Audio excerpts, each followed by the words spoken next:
Hey up everyone. Well, this is an attempt at a bit of a history lesson about the search for speed within the motorcycle industry. It tells the story of the motorcycles that stretched the speed barriers to become the fastest production motorcycles of their day. I've chosen to concentrate on the last 100 years because that just worked out as the best place to start. There was one particular surprise for me too, and I hope there are at least one or two for you. It's undoubtedly going to be a bit of an epic, and I will put timestamps in to help you find your way around or watch it in sections if that's what you prefer. It does also highlight something I've tried to avoid in the past, but as time goes on it's become increasingly hard. I've always tried to avoid putting the same bikes in multiple videos, but as several of the bikes here have featured previously, I can't help but mention them again in this context. I often go into them in more detail in the various other videos, and I do talk about different aspects of the bikes, so don't forget to check out the other videos on the channel. There are some of the very early bikes that began the quest for speed in my video 15 motorcycle innovations linked above, and I have linked some of the other videos in the footage, but all will be linked below in the description. Now I decided to look at the last 100 years because they do start with a big milestone, but I have to mention the bikes that led to that point briefly. The Hildebrand and Wolfmuller Parallel Twin, first built in 1894, was the first motorcycle to officially hold the title of fastest production motorcycle. It produced just 2.5 horsepower and could reach top speed of around 28 miles an hour or 45 kilometers an hour. It was fastest primarily because it was the first, and it was here that that quest for speed began. The new Werner Motorcyclette followed in 1901. Developed from an earlier 216cc single-cylinder motorcycle, the capacity was gradually increased to 333cc to push top speed up to 30 miles an hour or 48 kilometers per hour by 1908. In 1911, the FN4 500cc inline 4 was released, producing 4 horsepower. It had a top speed of 40 miles an hour or 64 kilometers an hour, but in 1912 the Scott 2-speed took over with a recorded top speed of 50 miles an hour or 80 kilometers an hour. 1913 saw the release of the Williamson 1000cc flat twin, which took the record to 55 miles an hour or 89 kilometers an hour. And then we got the Pope Model L in 1914, a 1000cc V twin that produced 12 horsepower for a 70 mile an hour or 110 kilometers an hour top speed. 1916 saw a big jump, and the Cyclone 1000cc V twin produced 25 horsepower and had a top speed of 85 miles per hour or 137 kilometers per hour. Despite the efforts of companies like Excelsior, the Cyclone kept the title of the fastest production motorcycle for the next 9 years, until 1925. This is where today's story really begins. 1925 saw the release of a bike that would forever change the world of motorcycles. It began, as all good motorcycle stories do, with a disagreement. George Brough was a racer. He had worked in his father's factory in Nottingham, England since 1908, and Brough motorcycles were renowned for their quality. But George wanted to build a motorcycle that would take the quality of the Brough brand further and add real race bike performance. Originally powered by engines from J.A. Prestwich, every inch of the motorcycle was custom built for each customer.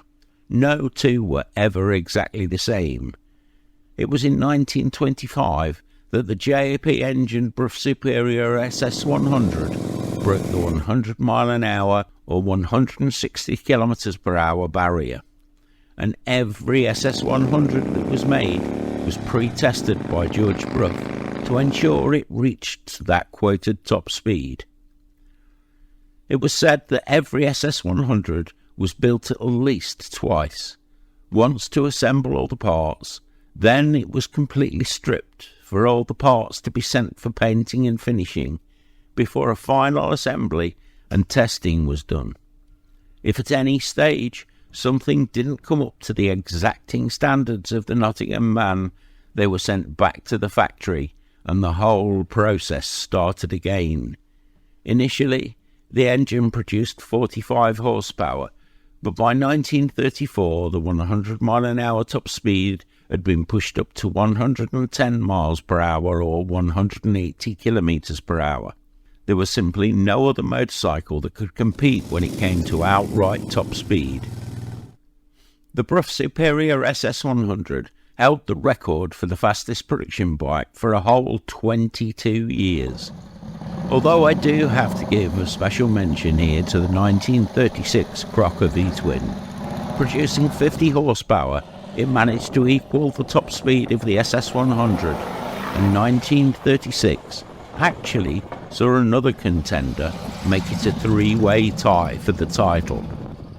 Crocker were new kids on the block, and their 1000cc V Twin, with a revolutionary hemispherical head design, was carving its place in history in America. They were handmade in very small numbers, but were built with that same philosophy of performance and quality the Brough Superior had been known for in the UK. The Crocker was very much the American Brough. The other new contender would go on to become probably the most iconic motorcycle of all time. Vincent had begun manufacturing in 1928, but in 1934 they began work on two new engines, a 500cc single and a 1000cc V Twin. By 1936, the Vincent Class 8 Rapide had equalled the 110 mile an hour records of the Crocker and Brough. But Vincent wanted more. It was in 1949, 22 years after the 110 mile an hour record was set at Pendine by the Brough Superior SS100, and 15 years of engine development later, that the Vincent Black Shadow and the race-tuned Black Lightning were officially launched. The Shadow would reach top speed of 125 miles per hour, breaking the 200 km per hour barrier, and the Black Lightning was even faster. To list its many technical innovations would be endless. Cantilever rear suspension gave a torsional strength to the rear end that made it both lighter and stronger than anything built previously. A revolutionary hydraulic girder front fork setup transformed front end suspension too. They also pioneered the use of the engine as a stressed member of the chassis to lose even more weight. The 1000cc V Twin of the Vincent produced 70 horsepower, and the Black Lightning could hit a top speed of 150 miles per hour or 260 kilometers per hour. Now let us think about that for a moment. Imagine if next year, instead of a 200 mile an hour superbike, someone came out and said, "Oh, I've just built one that does 300 miles an hour." Can you imagine the shock in the press that would cause? I can't stress how much of a leap this was, as the bikes that followed would find out. Despite the company closing in 1955, the record of the Vincent Black Lightning would stand for the next 35 years. Because of the closure of the Vincent factory, we entered a period I will call the Great Reset. With the Vincent no longer in production, a new race began with some new contenders. Technically, in 1956, the BSA Gold Star Clubman became the fastest production motorcycle, even though it would only equal the 110 mile an hour top speed set by the Brough almost 30 years before. Some would argue that the early Harley Sportster even held the crown shortly, as did the BSA Rocket 3, but these two entries are mired in controversy. 1969 gave us the Honda CB750, which probably had more right to be crowned the fastest in that period, but it had its thunder stolen. The CB750 had an arch nemesis. That was the Kawasaki H1 Mach 3, an all-new 500cc air-cooled two-stroke triple. I talk about this fantastic bike more in the fastest 500s video linked above, but Kawasaki beat Honda to the market as well as beating them on speed. This was a motorcycle in its rawest form. Light, powerful, noisy, smelly, and above all, fast. It had many flaws and was known for its ability to throw any unsuspecting rider off at the slightest twitch of the throttle.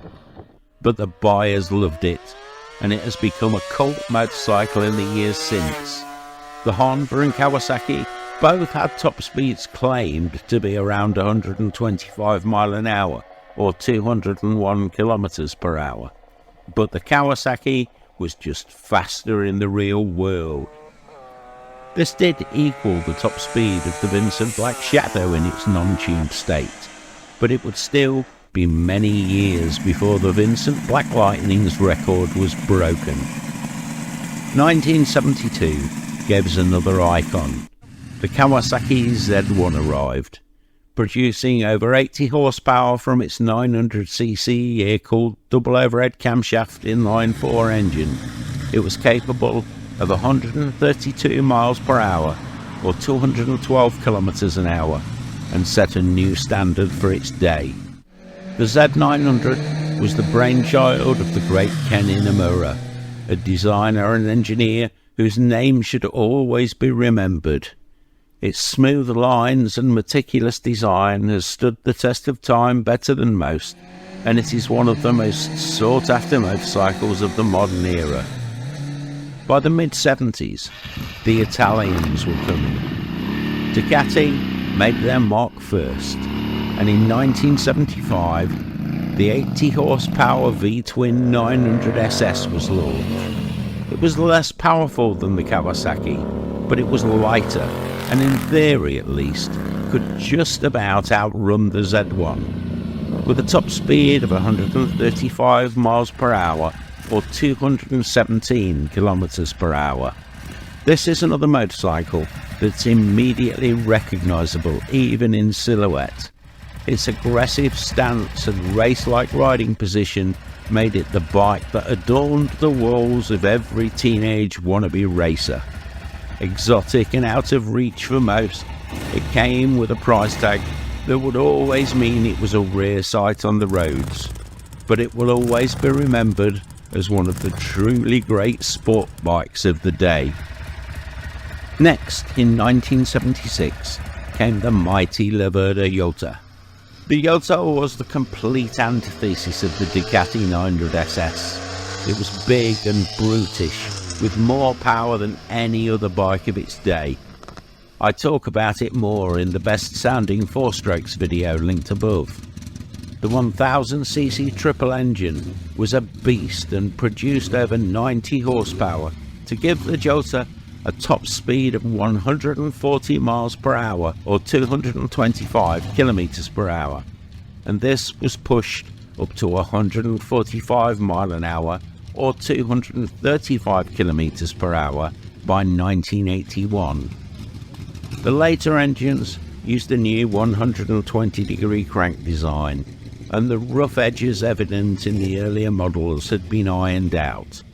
For some, this makes the later 120 engines the one to go for. For others, the early 180-degree engines will always be the weapon of choice. The Laverda Jota would retain its crown for the next 8 years, until in 1984 we finally got a motorcycle that could challenge the Vincent Black Lightning's all-time record again. 1984 began with the release of the Honda VF1000R, a race-bred V4 1000cc superbike with gear-driven cams.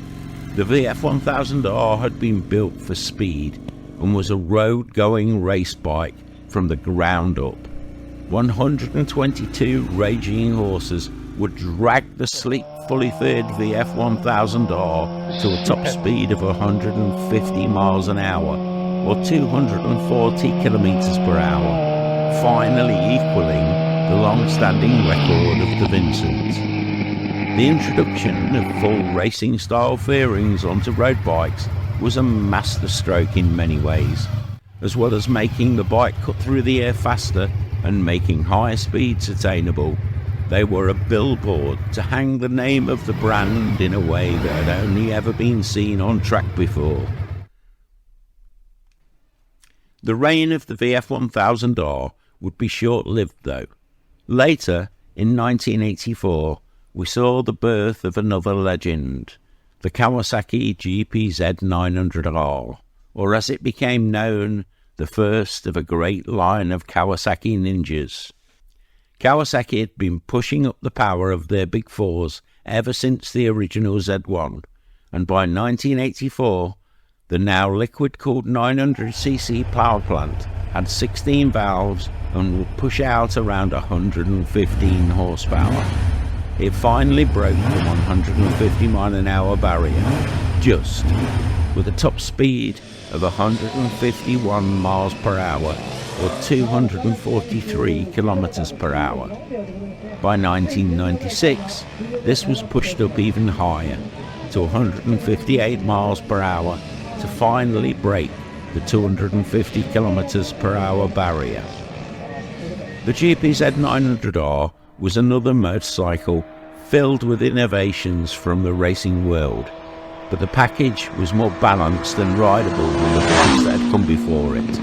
Handling was superb for such a big bike, and it set a new standard the others would have to follow. The arms race between the big four Japanese manufacturers was now stepping up to a whole new level. 1986 saw the release of the Suzuki GSXR1100, a bike that became known as the slab side.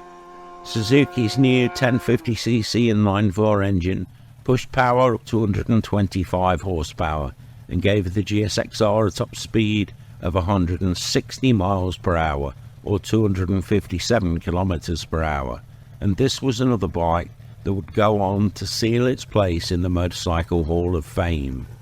The GSXR 750 had been a winner for Suzuki, and it made complete sense to put the bigger baller 1100cc engine into a similar package. The frame was strengthened and the oil-assisted air cooling system tested to its limits and beyond before release. A dual-pressure oil system meant cooled oil was pumped at high pressure direct to the crank bearings, and this engine design proved one of the longest-lasting ideas of the modern era. Every manufacturer was searching for more power, and now aerodynamics would begin to play an even more important role, as the unbridled power of these bikes tried to punch a hole through the air faster than their rivals. The 1987 Honda CBR 1000F tried to push the barrier up again and produced over 130 horsepower, but with a top speed of just 154 miles per hour, it couldn't quite out-drag the GSXR. Then came the Yamaha FZR 1000 Genesis. Producing 135 horsepower, it could keep up with the GSXR, but again, never quite outran it. Until you reach the corners, that is. The FZR Genesis somehow managed to package the handling of a 750 into the 1000cc bike, and this is what the Genesis would be remembered so fondly for. It was just more forgiving than any of the other rivals. 1988 saw Kawasaki take the crown again. The ZX10 Tomcat was a missile, producing the same 135 horsepower as the FZR Genesis. The Tomcat was just faster through the air. It had a recognised top speed of 165 miles per hour, or 266 kilometers per hour, and a reputation for brutal power delivery. The Tomcat wasn't as much a new design as a development of the earlier Ninja 900R, but it pushed the barrier up again. This is an underrated motorcycle that can still be found at bargain prices on the second-hand market. It doesn't yet hold the cult status of many of the other bikes here, and if you are in the market for a budget classic, there are some Tomcats out there for silly money, and if you're patient, you might find a beautifully cared for gem of a motorcycle that has to become more collectible in the future. Yamaha fought back. They had poured every ounce of R&D money they could find into the FZR Genesis project, and in 1989 we saw an all-new flagship, the Yamaha FZR1000 Exup. The Yamaha FZR1000 Exup took the frame and tech from the OWO1 Superbike and a newly updated version of the Genesis engine and worked their magic to bring us the sweetest handling hypersports bike that had ever graced our roads. The Exup, as it was affectionately known, had a variable baffle in the exhaust, which gave it incredibly usable mid-range power without sacrificing the top-end speed of that engine. The new engine was pushing out over 145 horsepower, and the Exup would reach speeds of 167 miles per hour or 269 kilometers per hour. But again, it was the handling of this all-powerful machine that set it apart from the rest. I talk about the Exup in much more detail in the Bargain Bikes of the 80s video linked above. You can see me taking one around Cadwell here, and there are many more videos in the raw footage. This video linked above was my first trip around Cadwell on one of the two Exups I still own. It will still hold its own with many much newer bikes on the track, and will always hold a special place in my heart. Year by year, the boundaries were pushed, and the bikes were being designed with one purpose: to be the fastest. Each year brought a new challenger. In 1990, we got the successor to the Tomcat. Not to be outdone by the Exup, Kawasaki had bored out and retuned the Tomcat engine and mounted it in a bigger, longer chassis built for high-speed stability to produce the ZZR1100. Although in many ways it was set up more as a touring bike, the new ZZR1100 produced the same 145 horsepower as the Exup, but somehow managed to squeeze an extra few miles per hour from that power. Top speed was in the range of 170 miles per hour or 275 kilometers per hour, although at times it was clocked faster. Over the next few years, it reigned supreme, and its top speed was gradually pushed up to 175 miles per hour or 280 kilometers per hour before our next contender came along. It was 1996 when that happened, and the bike was the now fabled Honda CBR1100XX Super Blackbird. Honda's new 1100cc inline-4 produced a then staggering power of over 160 horsepower. They had also worked harder than ever before on the aerodynamics. They took the crown with a new record-breaking top speed of 180 miles per hour or 290 kilometers per hour. They were pushing to break the 300 kilometers per hour barrier, but couldn't quite get there in standard trim. However, this was a bike that few people had the guts to ride flat out.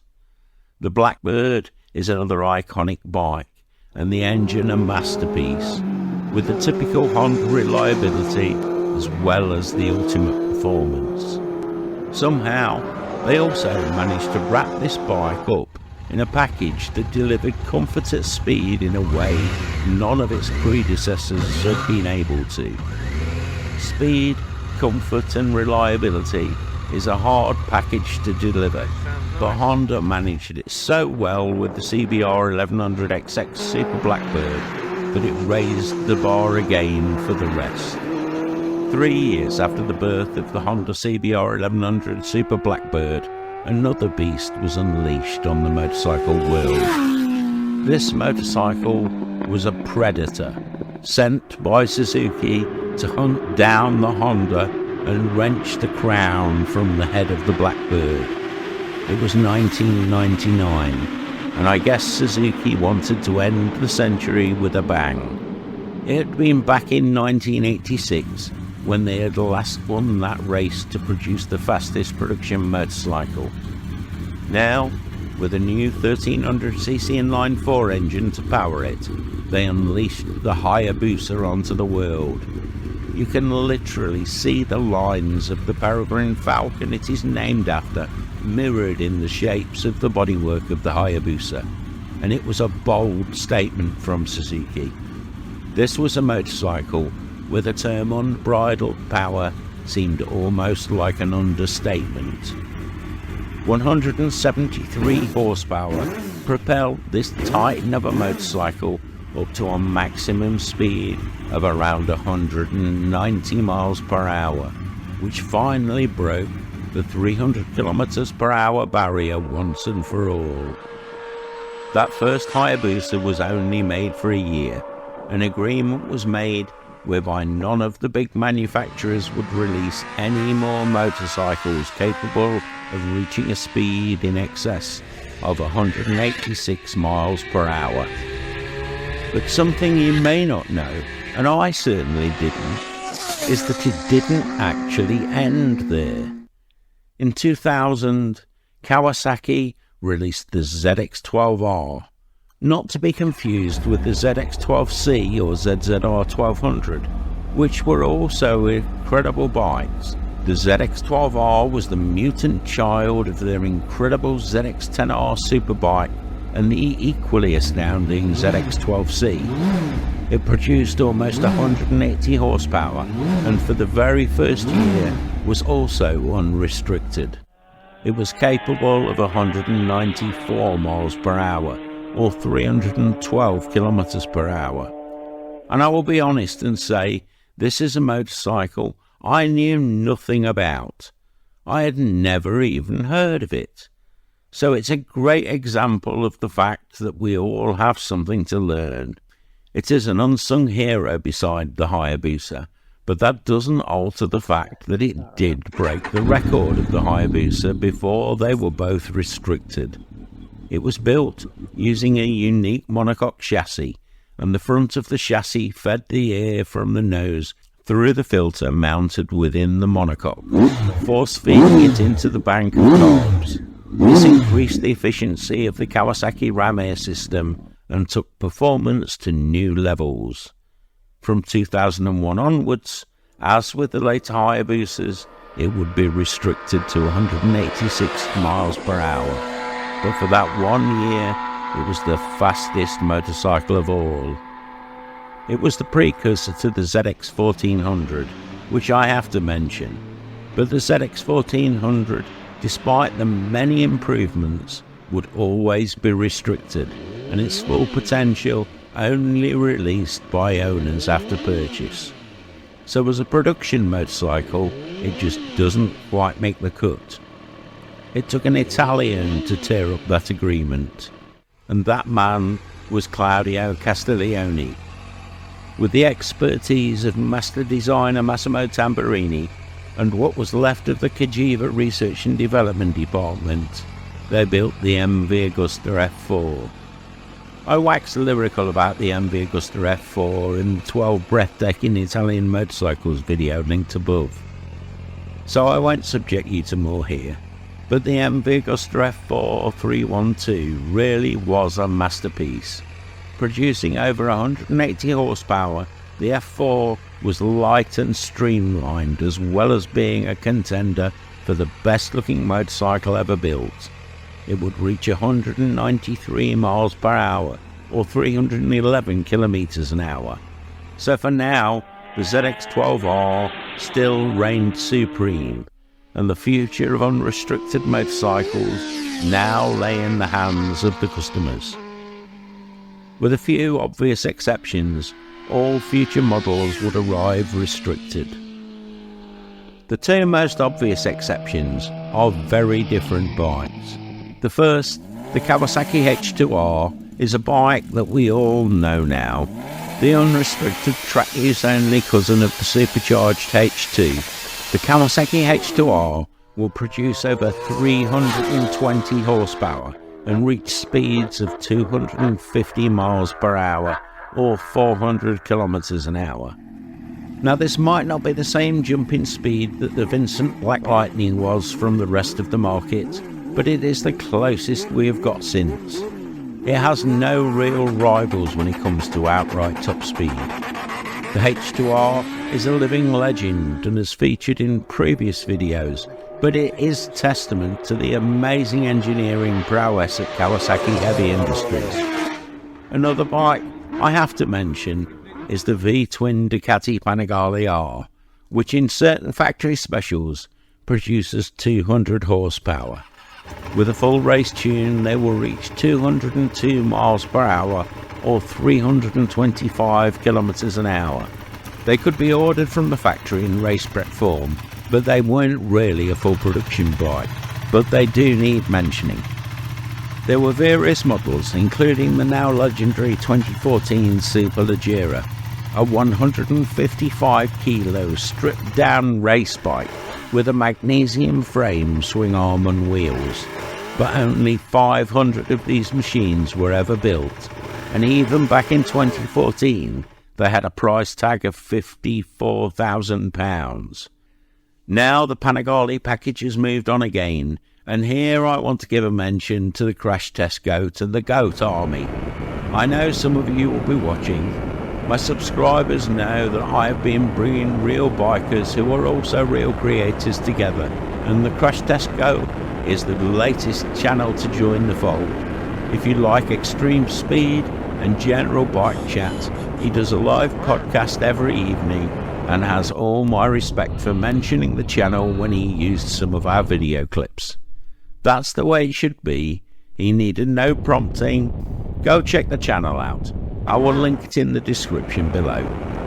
The new Panigale V4 was at the forefront of the latest reset, and despite them all being sold only in restricted form, the present band of superbikes are a breed apart. Going forward, 200 horsepower became the norm. Bikes like the ZX10R, BMW S1000RR and M1000, the Panigale V4, Aprilia RS V4, GSXRs and CBRRs all have a place, but the restrictions make any real comparison beyond who wins on the track almost impossible. The world of fast bikes is now a complicated one, ruled by electronic trickery.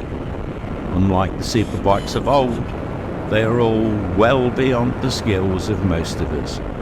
I do talk about the other new superbikes and more in the second of the Dangerous Bikes videos linked at the end, but without fettling, they are all kept closer to that gentleman's agreement made so many years ago. Race tune kits are available for them all, just as with the Panigale R, but that would be a whole other can of worms to open up. Lastly, I will mention the Lightning 218, an electric motorcycle that few will have seen or ridden, but with a design speed of 218 miles per hour and a recorded top speed of 216 miles per hour, it does need mentioning. The company does seem to be under a lot of scrutiny, and there is some controversy about how many Lightning motorcycles have ever actually been built and delivered. Personally, I'm yet to see one, or hear from an actual customer outside of vague social media posts and forum comments. It is, as far as I'm aware, still the fastest street legal production motorcycle available, if you can get one, that is. That achievement can't be underestimated, but as I have said before, the electric motorcycle phenomenon is not my area of expertise, and few, if any of us, will ever have seen or ridden one. If any of you have, I would love to hear about your experiences, so do leave a comment and I will answer as soon as I can. Suffice to say, and I know this will upset a few Hayabusa owners. Depending on your viewpoint, the unsung hero of this video and supreme champion of speed in the world of production bikes is actually the Kawasaki ZX12R. Or you could say the Kawasaki H2R are the fastest production motorcycles you can buy, but as the H2R is technically track-only use in most markets, it is, as always, debatable. This is a list that is about the history of the quest for speed with motorcycles powered by internal combustion engines, so I will let someone else take that list into what will inevitably be a new era where electric motorcycles vie for that top spot as the fastest production motorcycle. As always, thanks for watching and thanks for all the support. Links are all in the description below. I've said it before, I know, but please don't use the YouTube giving button. They take most of it, so there's much better ways to support the channel. There's a direct donation link, but why not just take a look around the website? You'll find the best biker t-shirts in the shop, and we do plenty of custom work too. There are even more printed products in the Redbubble shop. This is where I proof the new designs. There are mugs, hats, wall art, sweatshirts, phone cases and more. Over 60 different products and hundreds of designs with great quality printing delivered worldwide. Basically, if you can print on it, I can usually supply it somehow. Just drop me a line via the contact page on the website if you have any questions. I try and put promo codes in the community page for discounts where I can too, so it's always worth checking there in case there's a big discount on. The blog also has loads of articles about all sorts, from maintenance tricks to stories from ride-outs and track days and other adventures. The Dakar footage is gradually being uploaded on the platform that shall not be mentioned, and so there will be a record of the whole rally at some point soon. I do still have some awesome footage from late in the rally that you haven't seen, but I can't put it up here at least until after the copyright strike is done, or I do risk losing the channel. Don't forget to like the video and subscribe to the channel if you got this far. Join the best motorcycle community on YouTube and hit the bell icon to be the first to see any new videos. Do subscribe to the backup channel linked below in the description too. I hope you all have a great week, and remember, keep your spanners close and your keys even closer. Ride free, everyone!